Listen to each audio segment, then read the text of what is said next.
Part 3, Chapter 11, Guardian Devil. The world swayed around me, but not the world I had previously known. I blinked twice, as if I had been staring straight ahead for a brief eternity. I was standing along a barren roadside under a perpetually nihilistic canvas of black. Dark, but not so familiar as simple night. There were no stars, no moon to reveal beyond the immediate. I only knew what I could see, and what I could see consisted of what I knew.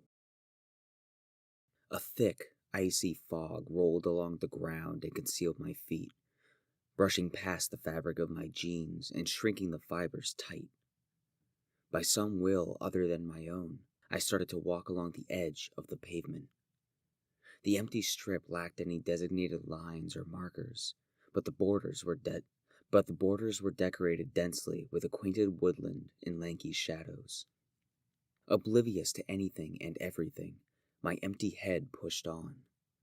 A nonchalant stride of mute purpose carried me in a destination undetermined, though I got the impression that I was not alone. I peered to the left, over the road to the trees on the other side. To my surprise, I saw another traveler matching my stride. Their steps, swaying arms, and lightly bobbing head matched my demeanor eerily perfectly. Their features were unclear at first, but the longer I stared and opened myself up to them, details appeared from nothing. It was Alice.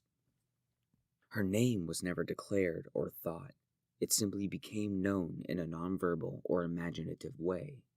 As soon as it was, she looked at me, and we locked eyes. We continued, staring with feigned apprehension indefinitely, without concern for the road before us. In my peripheral, I saw her rapidly approaching a new human shape along her path. The shape never presented itself as anyone in particular, but I took note of the size and stature. Short, frail, and mysterious. They burst into a fine mist upon reaching Alice, and the both of them disappeared altogether. I immediately realized our paths were mirrored. Fearful, I faced ahead to find myself in contact with a character of my own. My mother. There was no more road, no more fog or trees, nothing but her and I, alone. She looked before me with a smile and an outfit exactly matching my own. I tried to speak, but fell silent. Not even the ringing in my ears was present. Absolutely nothing else existed. She smiled even bigger, causing her baby blue eyes to close with joy and cute dimples to form. She lifted both of her hands cupped together, holding something delicately in the center. In her hands was a tiny glass unicorn. It was dark again, but this time I could feel my body. It screamed. A cool rush of air flowed over my stillness as my mind lingered, dazed and abstract. I lay on the ground, 3 inches of loose dirt piled around my impact shape. Awake, not quite remembering my dream. I tried to immerse myself again. Blinking and groaning, I shakily picked myself up to a kneeling position. "Fuck," Alice cursed. "I thought he knocked you out cold." Her voice was distant, like there was a concrete wall between us. I moaned. "Almost. Jesus, what the hell did he do to me?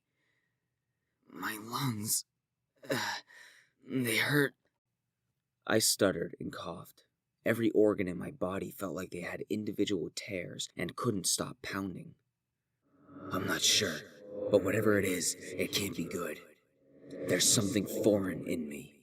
She panicked, though sensibly tried to keep her cool. My eyesight was darker than normal, almost as though the contrast balance of my vision was all blown out.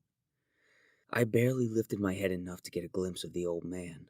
He remained unscathed and poised, no blood or sign of injury. I tried to stand, but a sudden sharp pain in my abdomen stopped me. I lost my balance and fell back to the ground. The visual of him placing a distorted wave between us, sending me careening back at such massive velocity that I was knocked unconscious upon impact, coated my body in ravenous thorns. With every thump of my brain, every ounce of blood pushed through my veins, I could see the darkness behind my eyelids, a vision of myself from a third-person view. At the same time, I opened my eyes and could see normally. These two views overlapped each other in a nauseating way. One moment I could see myself, and another I saw the grass below me. I shook my head violently side to side. With every passing second, I slipped deeper into the confusion of my senses. Each attempted movement was misinterpreted by my brain, causing a madness to slither from under my skin. I could see the grass below me magnified 10 times. I could hear the desperate sound of Tansu softly crying in the background, and I could taste that cup of juice I had for breakfast this morning mixed with my own blood. These perceptions constantly switched and twisted, causing my sanity to splinter. Alarms started blaring all throughout my body and mind, and my tempered anxiety went off like an air raid siren. Make it stop. Alice, make it stop. Please. I'm trying to find the source of hysteria, she beckoned, quieter than before. I buried my eyes into each palm, bypassing the nervous confusion and pushed hard on my own skull. Slowly, my vision stabilized. The effects lessened with the added pressure on my eye sockets. I got on my hands and knees, head lowered. The land beneath me continued to swim and blur from that motion sickness. My stomach churned. Without warning, I heaved violently, vomiting a mixture which contained copious amounts of deep red blood. It spattered to the dirt and grass below, while stomach acid coated the back of my teeth and gore dribbled down my lip. Oh, God. I shivered. Forget about that. You're fine, Alice panted. I moaned loudly, the discomfort unlike anything I've ever felt. Can you pinpoint where the pain is coming from? She asked. No. It feels like every inch of my body is filled with hot knives. And my bones, like they all just split open. My arms shook immensely, trying to hold me up. Flashes of the past forced a depression to stain my soul. My dad, Stacy, Destro, Lyomic, everyone that had ever wronged me and barely struggled to beat me down. This is no different. Hopeless, my body released tension and my eyes started to glaze over. Alice growled. So that's it. You draw the line here before the real fight begins, Alice shouted, her voice filled with detest and impatience. I winced in pain. What can I do? He's too powerful. For one, don't fucking give up on me. I'm not. I just... Wait a minute. I think I have an idea of what he used to ruin us. What? My power is circling. It's likely that blast shut down some links between my anima and your body, she stated worriedly. So, what do we do now? Building my energy all this time has pooled in my core. If I can reach even deeper, siphon every drop of my being, and push it to you all at once, it might break through. But if it doesn't, she ended with a dreadful tone. I pictured her power being blocked, then forced through narrow passageways throughout me. I envisioned the pressure building, the walls collapsing. It'll probably kill me, I finished for her. I let the risk settle in my brain and gave a heavy sigh. We're dead if we don't. The buzzing in my head simmered down and she pulled back, trying to search herself. At first, I felt nothing, left to stare into the field, hoping Sin wouldn't get impatient and just eradicate me at once. Then my chest ran cold and my fingers twitched. An odd rumbling took place in my head and I could suddenly hear more voices. Many unified calls and screams played like an old scratchy record at the stem of my brain.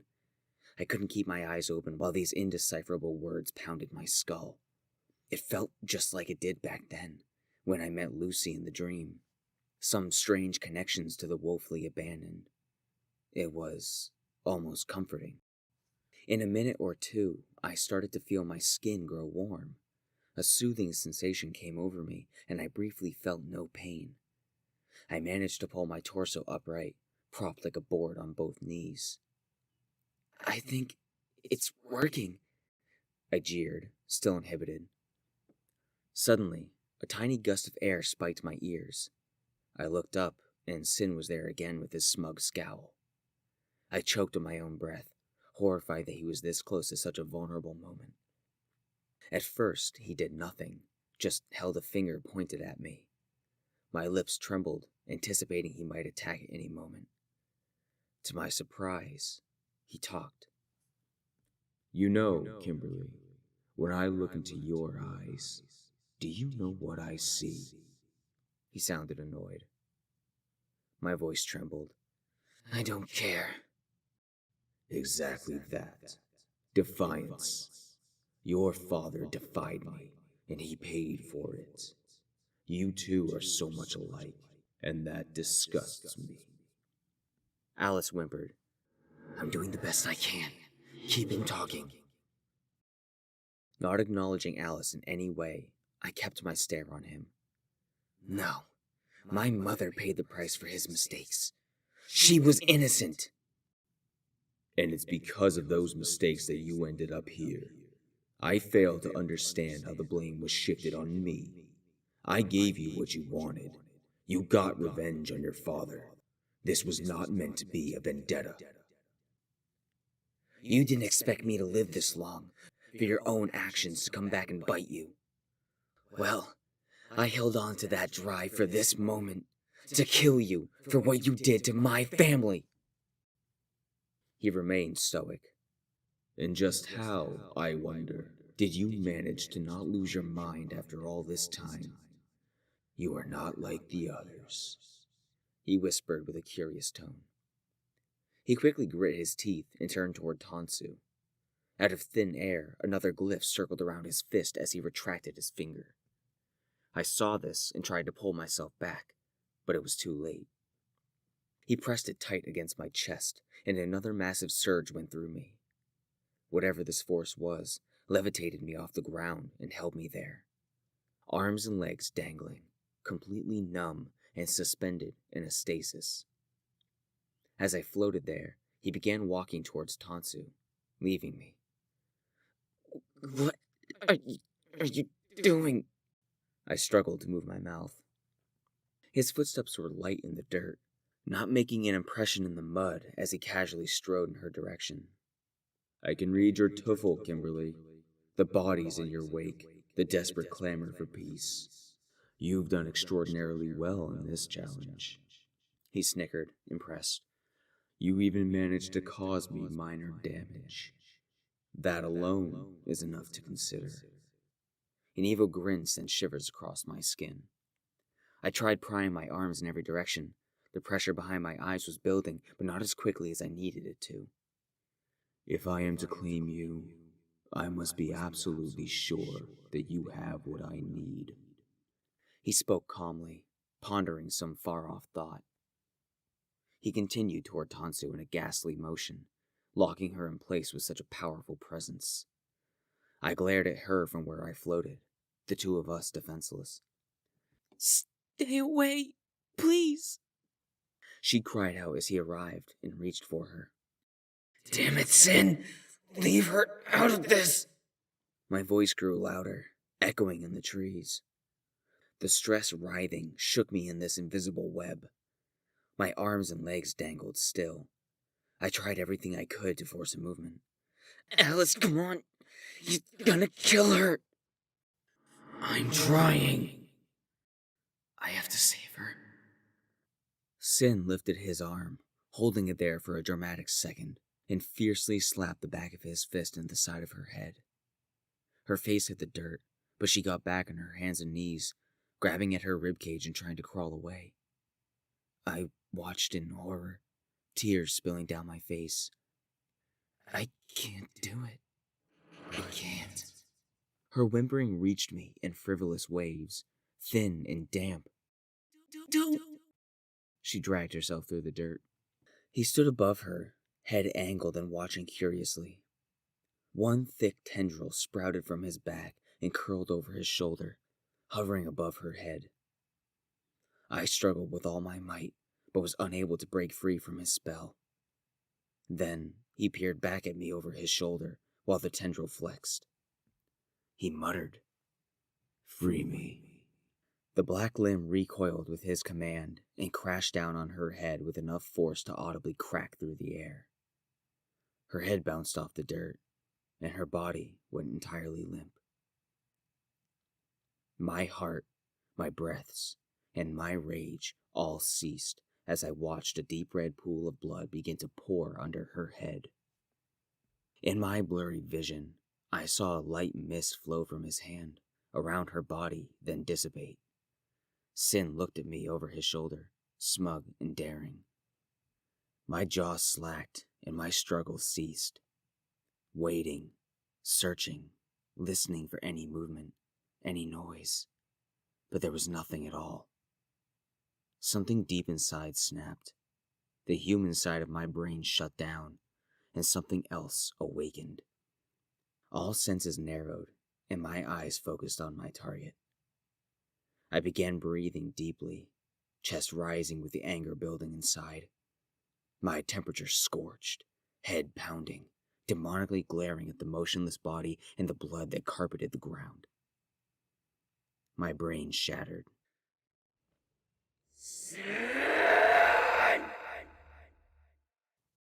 My vocal cords strained to the max, releasing the powerful call. Wheezing, sweat dripped from my nose and brows. I glared at him with unrefined, blasphemous fury that didn't have a name. All I could see was the river of red that cut through my past and the perverted corruption of everything I ever held dear. Then, a shallow voice spoke from the back of my head. It was Alice, and strangely enough, my voice, a younger voice. Perfect. A scorching wave took hold of my bones, and a sharp snap clicked at the top of my spinal cord. I started to groan as a crazy amount of pressure built inside. The groan turned into a ferocious battle cry as the power rose higher and higher, the pain along with it. His expression changed to twisted pleasure. Alice's deep white skin tone struggled to push across my own flesh. It receded a bit, then quickly reversed and rapidly flooded me.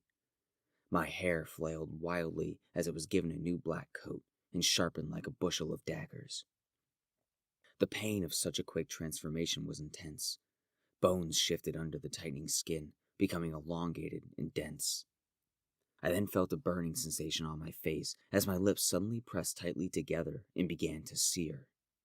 The skin did not get stitched, as it normally would. Instead, my lips melted together, forming one wrinkled patch of skin. Then it began to flex and scar everything beneath my nose to my cheekbones, forming an ear-to-ear mess of pinched, burnt skin. I squealed loudly, emitting noise from the space where my mouth would be, but was no longer open. My muffled cries vibrated inside my head. My entire body began to quake without mercy. A new, curious sensation touched my eyes. The weirdest thing I'd ever experienced was the literal spinning of my irises as the new radiant purple glow emitted from them, and they slowed to a resting position. Along with everything else, black curved markings followed the sly, outer edges of my eyes and over my cheekbones, topped off with a few black dots being burned above my eyes but below the brows. Just like Leomic, I had facial markings indicating some greater power. This otherworldly torture crushed every fiber of my being, then reformed it into something new.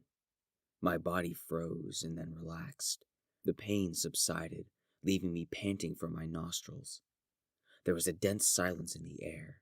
Sin was watching me hover there, waiting to see what came next. My eyes shot open, and with it, a huge expulsion of energy was released, breaking this magical hold on my body. I plummeted to the ground, falling nearly 10 feet, and landed upright without any loss of balance or discomfort. My head fell forward, and arms relaxed. I stood like a zombie, swaying. I don't understand. This is... Alice, of all people, was confused. I lifted my head up with squinted eyes, barely feeling conscious. As soon as my eyes rested on him again, I was immersed. Whoa, I don't feel anything. Alice, what did you do? I asked. Nothing. I didn't do this. Not intentionally, anyway. When he went after your friend, you... She stopped. What? I questioned.